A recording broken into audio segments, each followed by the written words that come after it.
Viernes, tercera semana de Pascua, y como estamos en esta cincuentena pascual, la Iglesia conmemora esos días en que el Señor se hacía presente con su cuerpo glorificado y compartía con los apóstoles, con los discípulos, de diversas maneras su presencia.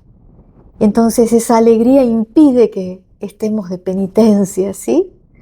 Bueno, vamos a meditar lo que la liturgia nos ofrece en el día de hoy para la gloria del Señor. En el nombre del Padre, del Hijo y del Espíritu Santo. Amén. De los Hechos de los Apóstoles, capítulo 9, versículos 1 al 20. Saulo, que respiraba amenazas de muerte contra los discípulos del Señor, se presentó al sumo sacerdote y le pidió cartas para las sinagogas de Damasco, a fin de traer encadenados a Jerusalén a los seguidores del camino del Señor. A los que encontrara, hombres o mujeres, y mientras iba caminando al acercarse a Damasco una luz que venía del cielo, lo envolvió con su resplandor y cayendo en tierra, oyó una voz que le decía: Saulo, Saulo, ¿por qué me persigues? Él preguntó: ¿Quién eres tú, Señor? Yo soy Jesús, a quien tú persigues. Le respondió la voz: ahora levántate y entra en la ciudad. Allí te dirán qué debes hacer. Los que lo acompañaban quedaron sin palabra, porque oían la voz, pero no veían a nadie. Saulo se levantó del suelo y aunque tenía los ojos abiertos, no veía nada. Lo tomaron de la mano y lo llevaron a Damasco. Allí estuvo 3 días sin ver y sin comer ni beber. Vivía entonces en Damasco un discípulo llamado Ananías, a quien el Señor dijo en una visión: Ananías. Él respondió: aquí estoy, Señor. El Señor le dijo: ve a la calle llamada Recta y busca en casa de Judas a un tal Saulo de Tarso. Él está orando y ha visto en una visión a un hombre llamado Ananías que entraba y le imponía las manos para devolverle la vista. Dice: Ananías respondió: Señor, oí decir a muchos que este hombre hizo un gran daño a tus santos en Jerusalén. Y ahora está aquí con plenos poderes de los jefes de los sacerdotes para llevar presos a todos los que invocan tu nombre. El Señor le respondió: ve a buscarlo, porque es un instrumento elegido por mí para llevar mi nombre a todas las naciones, a los reyes y al pueblo de Israel. Yo le haré ver cuánto tendrá que padecer por mi nombre. Ananías fue a la casa, le impuso las manos y le dijo: Saulo, hermano mío, el Señor Jesús, el mismo que se te apareció en el camino, me envió a ti para que recobres la vista y quedes lleno del Espíritu Santo. En ese momento cayeron de sus ojos una especie de escamas y recobró la vista. Se levantó y fue bautizado. Después comió algo y recobró sus fuerzas. Permaneció algunos días con los discípulos que vivían en Damasco y luego comenzó a predicar en las sinagogas que Jesús es el Hijo de Dios. Palabra de Dios, te alabamos, Señor. El Salmo responde a la lectura, es el Salmo 116, muy cortito, por cierto, y dice así: vayan por el mundo, anuncien el Evangelio. Vayan por el mundo, anuncien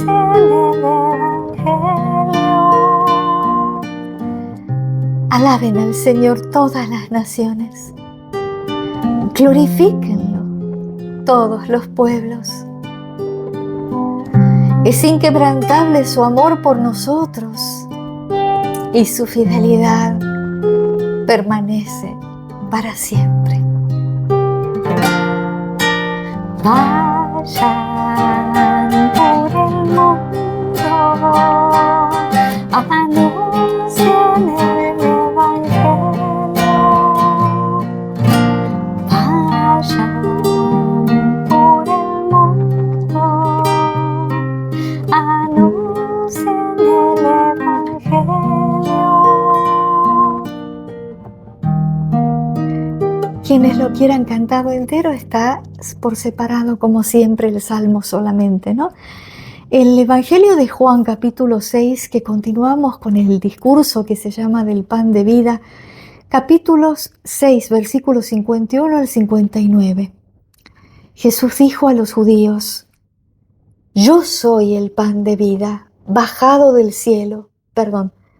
Jesús dijo a los judíos: yo soy el pan vivo, bajado del cielo. El que coma de este pan vivirá eternamente. Y el pan que yo daré es mi carne para la vida del mundo. Los judíos discutían entre sí, diciendo: ¿cómo este hombre puede darnos a comer su carne? Jesús les respondió: les aseguro que si no comen la carne del Hijo del Hombre y no beben su sangre, no tendrán vida en ustedes.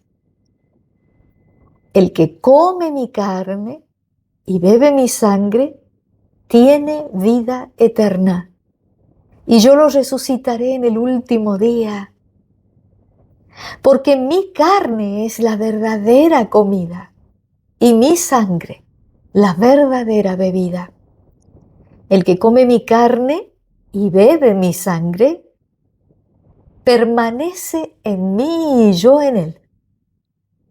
Así como yo, que he sido enviado por el Padre, que tiene vida, vivo por el Padre, de la misma manera el que me come vivirá por mí. Este es el pan bajado del cielo, no como el que comieron sus padres y murieron. El que coma de este pan vivirá eternamente. Jesús enseñaba todo esto en la sinagoga de Cafarnaúm. Palabra del Señor, gloria a ti, Señor Jesús. Vemos en el Evangelio, como decíamos en estos días, San Juan es el único de los 4 evangelios en donde encontramos este discurso del pan de vida. Y aquí la frase clave, ¿no? Para saber que no estamos hablando de un símbolo. El Señor no es que quería decir que era como un símbolo, ¿no? Cuando Él dice: el pan que yo daré es mi carne para la vida del mundo, los judíos, discutían entre sí diciendo: ¿cómo este hombre puede darnos a comer su carne? No estaba hablando en sentido figurado y los que lo escuchaban lo sabían. Él estaba diciendo literalmente que había que comer su carne y beber su sangre. Cuando nosotros comulgamos el cuerpo, sangre, alma y divinidad de Jesús en esa hostia panásimo consagrado, ese panásimo sobre el cual el Espíritu Santo, el Espíritu de Jesucristo, amor y comunión del Padre y del Hijo, produce la transubstanciación, es decir, que el pan y el vino se convierten en cuerpo y sangre de Jesús. En ese pedacito de hostia consagrada que comulgamos estando en gracia, es decir, si no estamos en pecado grave, ese pedacito de carne tiene sangre también. Por eso no hace falta tomar del cáliz. Si bien es cierto, algunas veces los sacerdotes suelen mojar el pedacito de hostia consagrada ya en la sangre de Cristo. no es muy común por la cantidad de gente que asiste. Así que quedémonos muy felices de que en cada pedacito de hostia consagrada está el cuerpo, la sangre, el alma y la divinidad de Jesús. No hay carne que no tenga sangre. Y el modo en que Él se iba a quedar como carne para poder ser comido y sangre para ser bebida, lo anunció en la última cena, que es lo único que Juan, como era el último en escribir los evangelios ya en su edad avanzada, no lo relata porque los otros evangelistas sí lo ponían, suponemos que ese es el motivo. Sin embargo, lo que los otros evangelistas no hablaban del pan de vida, de este discurso que escandalizó tanto a quienes lo escuchaban, ese sí está en el texto de Juan. Como que Juan está complementando a los otros evangelistas. Jesús en la última cena deja el misterio por el cual nosotros íbamos a poder comer su cuerpo y beber su sangre todos los días hasta que Él vuelva. Porque es la única forma de tener vida interior, de vivenciar desde ya el reino de los cielos, estando asumidos en su naturaleza divina al comulgarlo, y tener esa fortaleza que nos permite ser testigos de Él, crecer en nuestra propia santificación a través de lo que el Espíritu Santo obra en nosotros, cada día en nuestro proceso de conversión, y llegar así a poder ser testigos del Señor. En la medida de nuestras posibilidades, no se necesita estudiar mucho para ser testigo de Jesús. Todos tenemos alguna obra que el Señor ha hecho en nuestra vida para comunicarla a los demás. De eso se trata, de expresar al otro lo que vivo yo. Y con mi vida tratar de mostrar el Evangelio del Señor. Con mi vida tratar de hacer vida este camino, verdad y vida que es el Señor. Camino como hombre para llegar a la verdad que es Él como Dios y a la vida que es Él como Dios, a la vida eterna.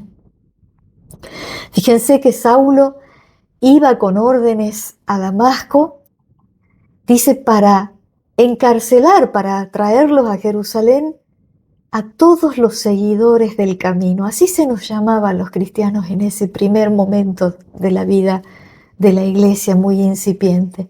Seguidores del camino. Que se note que somos seguidores del camino. Que se note en nuestra vida. Un santo que fue el fundador del Opus Dei, San José María Escrivá de Balaguer, decía en uno de sus libritos, Camino se llama, hay una de las frases, son un montón de consejos que están compilados en ese librito, y dice, ojalá que todos al verte o al oírte hablar puedan decir, este lee el Evangelio de Jesucristo. Que al verte o al oírte hablar puedan decir, este es seguidor del camino, diríamos, ¿no? El primer testimonio, decía San Francisco, que hay que dar, la primera evangelización que hay que dar es con nuestra propia vida, a pesar de nuestras imperfecciones. Pero que se note que leemos el Evangelio del Señor, que tratamos de vivir como verdaderos discípulos suyos. Y luego, cuando hace falta, usar la palabra, decía San Francisco. Pero lo más importante es el Evangelio de la vida que podemos presentar a los demás. ¿Cómo vivo yo? ¿Vivo de acuerdo con el Evangelio del Señor? ¿Vivo de acuerdo con su santa voluntad, con los mandamientos, que son ese camino que lleva a la vida eterna? Necesitamos para eso comulgar, tomar su cuerpo y su sangre y dejar que Él nos comparta su naturaleza divina, que Él nos asimile en Él. Al revés, dice San Agustín, de lo que pasa cuando nosotros comemos un alimento, que lo procesamos y lo asimilamos. Cuando nosotros comulgamos es al revés. Él nos asimila a nosotros, nos participa de su naturaleza divina. Por eso es que comulgando podemos ir creciendo interiormente y podemos dar un mejor testimonio de Él ante los demás y ser verdaderos discípulos suyos, además de ganar la vida eterna, como Él dice, porque yo he venido para que tengan vida y la tengan en abundancia, Juan 10:10, y acá dice en el Juan 6, el que come mi carne y bebe mi sangre tendrá vida eterna. Porque mi carne es verdadera comida y mi sangre es verdadera bebida. Así como yo he sido enviado por el Padre que tiene vida, de la misma manera el que me come vivirá por mí. Yo he sido enviado por el Padre que tiene vida y vivo por el Padre. Porque Jesús es la palabra de Dios hecha carne, el Verbo encarnado. Nunca se separó Él del Padre porque es el Verbo, solamente que tomó nuestra naturaleza humana. Por eso es que Él se hizo hombre sin dejar de ser Dios, como dicen los padres de la Iglesia. Y dice, así también el que me come vivirá por mí. Y teniendo esa vida interior, porque la vida eterna ya la podemos ir viviendo, si nosotros procuramos llevar una vida de acuerdo con los mandamientos, ya estamos en el reino de los cielos. Aunque sea como en un espejo, como dice San Pablo, pero ya estamos vivenciando esa vida eterna. Y él dice, el que coma de este pan vivirá eternamente. Y por eso es que el Salmo, tan cortito, el 116, nos dice, vayan por el mundo, ¿no? Anuncien el Evangelio. Que todas las naciones alaben al Señor. Es inquebrantable su amor por nosotros y su fidelidad permanece para siempre. Y eso es lo que viviendo nosotros, ese amor y esa fidelidad de Él, vamos a poder transmitirlo a los demás. Por eso, curiosamente, Pablo, si nosotros nos fijamos, dice acá que permanece 3 días sin poder ver, sin poder comer, sin beber. Jesús estuvo 3 días en el sepulcro. Y dice que recobra la vista cuando Ananías le impone las manos. Y así pasa con las personas cuando nosotros necesitamos conversión como Pablo, porque en eso estamos, decimos en ese proceso, hasta que morimos dura nuestro proceso de conversión.